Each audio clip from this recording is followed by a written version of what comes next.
A black millionaire stopped for fried chicken and found his mother missing for 40 years. Enjoy the story. The fluorescent lights buzzed overhead like angry wasps, casting harsh shadows across the cracked linoleum floor of Chicago's South Side Community Center. Dorothy Washington sat perfectly still in the metal folding chair, her spine straight as a steel rod, despite the weight of exhaustion pressing down on her shoulders. Her weathered hands, marked by decades of dishwater and determination, rested, folded in her lap. The navy blue dress she wore was 20 years old, but pressed with military precision. Its fabric soft from countless washings, yet dignified in its simplicity. "Drowned her," other women whispered anxiously, their voices creating a symphony of worry that filled the sterile room. Dorothy's dark eyes, sharp as obsidian despite her 73 years, remained fixed on the peeling paint of the wall ahead.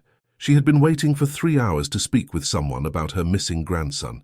The social worker's heels clicked against the floor like a metronome counting down Dorothy's hope. Ms. Patricia Hayes was young, maybe 30, with blonde hair pulled back so tightly it stretched her features into a permanent expression of impatience. Her designer blazer cost more than Dorothy's monthly grocery budget, and she carried herself with the careless authority of someone who had never known real hardship. "Mrs. Washington," she called without looking up from her clipboard, her voice cutting through the room's nervous energy like a blade through silk. Dorothy rose slowly, her joints protesting after hours in the uncomfortable chair, and approached, the desk with the measured dignity of a queen walking to her throne. The other women watched her move, recognizing something familiar yet extraordinary in her bearing, the way she held her head high despite the circumstances that had brought her here. Ms. Hayes gestured impatiently toward the plastic chair across from her desk, already reaching for the next file before Dorothy had fully seated herself. "I see here you're claiming custody of a minor child," she began, her tone suggesting this was an inconvenience rather than a matter of human welfare. Dorothy's voice, when she spoke, was steady as granite despite the tremor of age that touched her hands. "Marcus is my grandson. His mother died of cancer 6 months ago. I've been caring for him since." The social worker's pen tapped against the desk in an irritating rhythm as she scanned the paperwork with theatrical boredom. "I don't see adequate documentation of your relationship to the child. No birth certificates showing lineage, no legal guardianship papers, no financial stability records." Each word fell like a stone into still water, creating ripples of humiliation that Dorothy absorbed without flinching. She had raised 4 children of her own, worked double shifts at the hospital laundry for 30 years, and never once asked for handouts. Yet here she sat, being treated like a stranger attempting to claim something that wasn't rightfully hers. The questioning continued with surgical precision, each inquiry designed to expose Dorothy's perceived inadequacies. "What's your monthly income?" "Barely enough to cover rent and utilities, supplemented by food stamps that didn't stretch far enough." "Do you have reliable transportation?" The bus routes that connected her neighborhood to better opportunities when they ran on time. "What's your education level?" "High school diploma earned at night while working days, back when such determination was necessity rather than choice."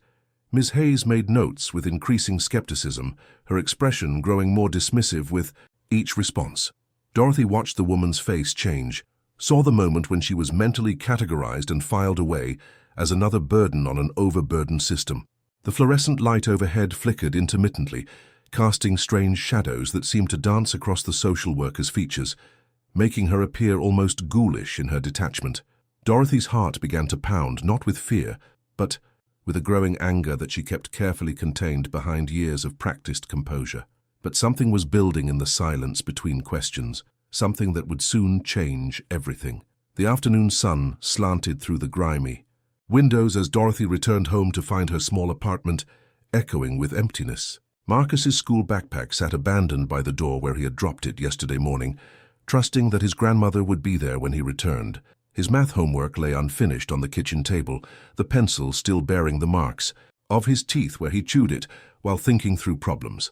The sight of these ordinary objects, a child's shoes kicked carelessly under the coffee table, a half-eaten bowl of cereal growing stale on the counter, struck Dorothy with the full weight of what had been taken from her. She moved through the rooms like a ghost, visiting her own life, touching the remnants of the boy who had brought such light into her golden years. His laughter still seemed to echo from the walls, the sound of cartoons he watched every Saturday. mourning the way he called her Nana with such pure affection it could heal any hurt. The silence pressed against her eardrums until she thought she might scream, but Dorothy Washington had learned long ago that screaming accomplished nothing. Instead, she sat in her worn armchair and allowed herself exactly 5 minutes to feel the full depth of her loss before beginning to figure out what came next. Mrs. Eleanor Patterson arrived the next morning with the bearing of a woman accustomed to being heard. She was Dorothy's age but wore her years differently. Silver hair styled weekly at an expensive salon, clothing that whispered rather than shouted its quality, jewelry that caught the light with genuine stones rather than glass. As the president of the Neighborhood Association and wife of a retired federal judge, Eleanor possessed something Dorothy had never been able to acquire, the assumption that her voice mattered. "This is absolutely outrageous," she declared, settling into Dorothy's living room with the righteous fury of someone unaccustomed to injustice. "A child torn from his grandmother without proper investigation? It's barbaric." Dorothy poured tea into her best china cups, the ones reserved for special occasions that rarely came, and listened as Eleanor outlined a plan of action that involved lawyers and phone calls and the kind of systematic pressure that required connections Dorothy didn't possess. But even as hope flickered in her chest, Dorothy recognized the fundamental difference between them. Eleanor's indignation came from a place of power temporarily inconvenienced, while Dorothy's pain arose from powerlessness made permanent. Still, she accepted the help with gracious dignity, understanding that sometimes salvation arrived in unexpected packages. The legal aid attorney was younger than Dorothy's youngest daughter and looked like he hadn't slept in days. James Morrison sat across from her in an office that smelled of instant coffee and desperation, surrounded by towers of case files that seemed to grow taller each time she visited. His earnestness was touching but ultimately hollow. He cared, she could see that, but caring wasn't enough when matched against a system designed to grind people like Dorothy into dust. "The state's argument is that you lack sufficient resources to provide adequate care," he explained, his voice heavy with the weight of battles already lost. "They're questioning your age, your income, your housing situation."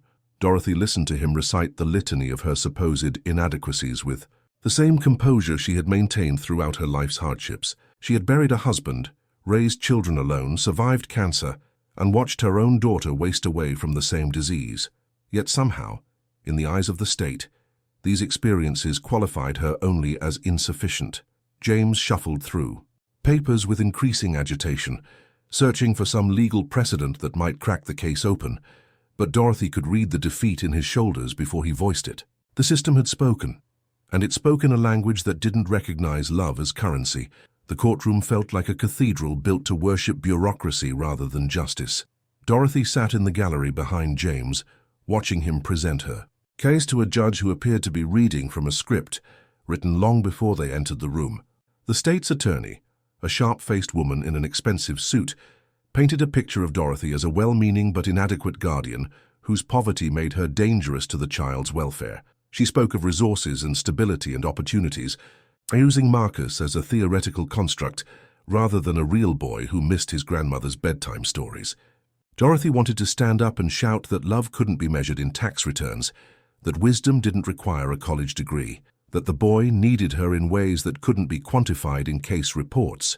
But she remained silent, understanding that in this arena her voice carried no weight.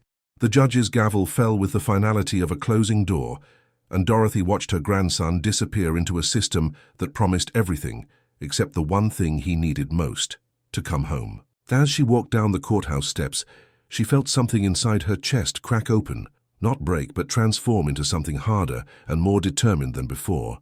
This wasn't over.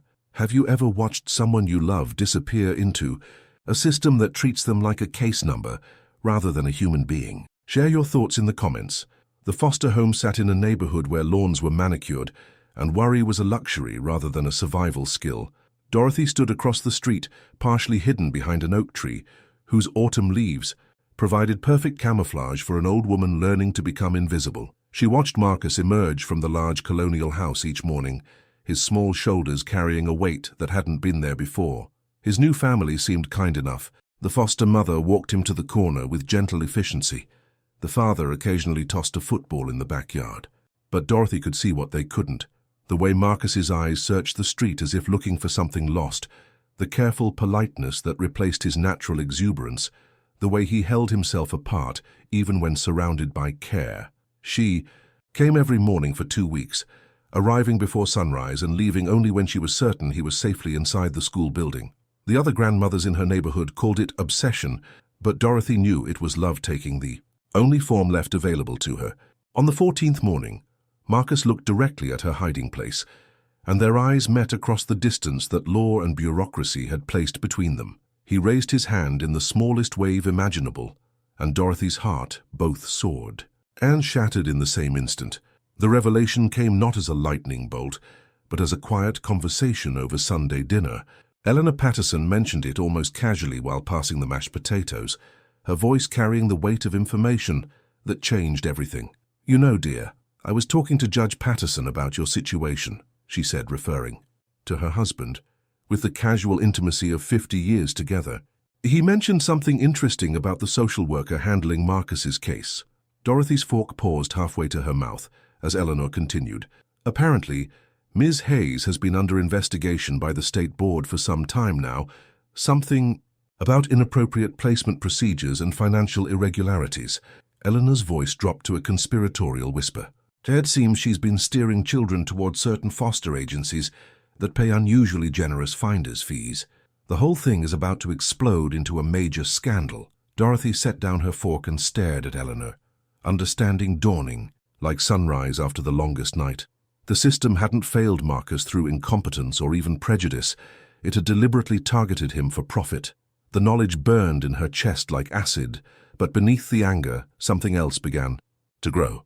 The cold, calculating fury of a woman who had finally found her enemy. Eleanor's husband, Judge Patterson, received Dorothy in his home study with the gravity befitting the moment. He was a man who understood that justice sometimes required patience and careful planning rather than righteous anger. "Mrs. Washington," he said, gesturing for her to sit in a leather chair that probably cost more than her monthly rent, "what I'm about to tell you must remain confidential until the proper authorities can act." Dorothy nodded, her hands folded in her lap with the same composure she had maintained throughout this ordeal. The judge explained how the investigation had uncovered a network of corruption involving several social workers and private foster agencies, a system that treated children like commodities to be bought and sold. Ms. Hayes specifically targeted cases involving elderly guardians from low-income communities, he continued, his voice heavy with disgust. "The assumption was that people like you would lack the resources to fight back effectively." Dorothy listened with growing understanding, recognizing not just the scope of the conspiracy, but her own role in bringing it to light. Her case, her determination, her refusal to disappear quietly, had drawn attention to a pattern that might otherwise have remained hidden. Judge Patterson leaned forward, his eyes meeting hers with unexpected respect. "Mrs. Washington, we need your help to bring this system down. Are you prepared to testify?" The federal courthouse in downtown Chicago buzzed with the energy of a major case breaking open. Dorothy walked through the marble corridors with Eleanor at her side, past reporters and cameras, and the apparatus of justice finally awakening to its purpose. She wore her best dress, the black one she had bought for her daughter's funeral but never worn because it made her feel too much like grief personified. Today it felt like armor. In the witness room she met the other families affected by the corruption scheme. Grandparents, aunts, older siblings who had been deemed inadequate guardians, not because they lacked love, but because they lacked the resources to fight back. They looked at Dorothy with recognition and something approaching reverence, understanding that her refusal to accept defeat had opened the door for all of them. When her name was called, Dorothy rose with the dignity of a woman walking toward vindication rather than testimony. The courtroom fell silent as she approached the witness stand, every eye following this elderly black woman who had somehow managed to bring down a system that seemed too powerful to challenge. Her testimony lasted 3 hours and changed everything. Dorothy spoke not with anger, but with the clear, unwavering voice of truth finally given its platform. She described the condescension in Ms. Hayes's voice, the predetermined nature of the custody decision, the way the system had dismissed her not based on her capabilities, but on assumptions about who deserved to be heard. She talked about Marcus, not as a case study, but as a real boy who needed his grandmother's lullabies and homemade soup, and the unconditional love that only comes from blood and time.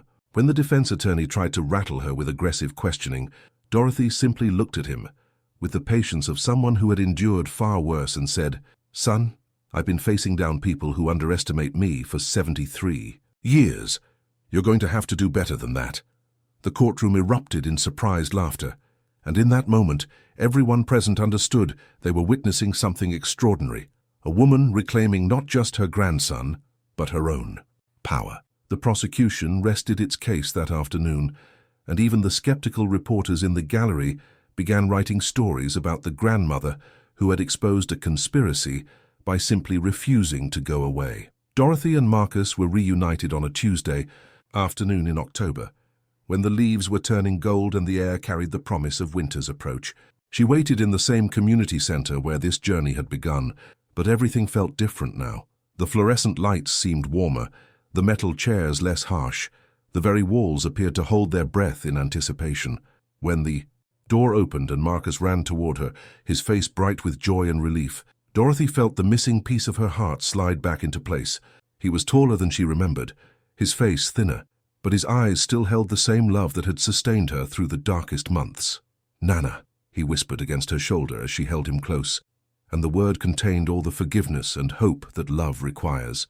They sat together on the same chair where she had once waited in desperation, but now they were no longer supplicants asking for mercy. They were a family reclaiming what had always been theirs. Around them, other families touched by the corruption. Scandal began their own reunions, children returning to grandparents and aunts and older siblings who had proven that love doesn't require wealth to be real. The changes that followed rippled outward like stones thrown into still water. Ms. Hayes and 6 other social workers were convicted on federal corruption charges, their sentences serving as warnings to others who might view vulnerable families as opportunities for profit. New oversight procedures were implemented, ensuring that custody decisions would be based on the best interests of children rather than the convenience of bureaucrats. Dorothy found herself invited to speak at conferences and training sessions, her voice now carrying the authority that comes from having stared down injustice and won. But the most profound change occurred in the quiet moments at home, when she helped Marcus with his homework, or listened to him talk about his day, or simply sat beside him watching television. The system had intended to separate them permanently, but instead it had forged a bond stronger than steel. Marcus began calling her not just Nana but my hero, and Dorothy would smile and correct him gently. "No, baby, we're each other's heroes." In the end, that was the truth that mattered most, that love, properly defended, could overcome any system designed to diminish it. Sometimes the greatest victories are won not with grand gestures but with quiet persistence, not through wealth or connections, but through the simple refusal to accept that justice is reserved for those who can afford it. Dorothy Washington proved that an elderly black woman, with nothing but love and determination, could bring down a corrupt system and reclaim what belonged to her family. Her story reminds us that power doesn't always announce itself with fanfare. Sometimes it whispers through the voice of a grandmother who simply will not give up. In a world that often values what we own over who we love, Dorothy chose love and discovered that it was the most powerful force of all. You are amazing. If you genuinely enjoyed this story, please leave a like and subscribe. It's a great feedback for me. If it made you feel seen, heard, or simply reminded you that change is still possible, share it with someone who needs a little hope today. See you.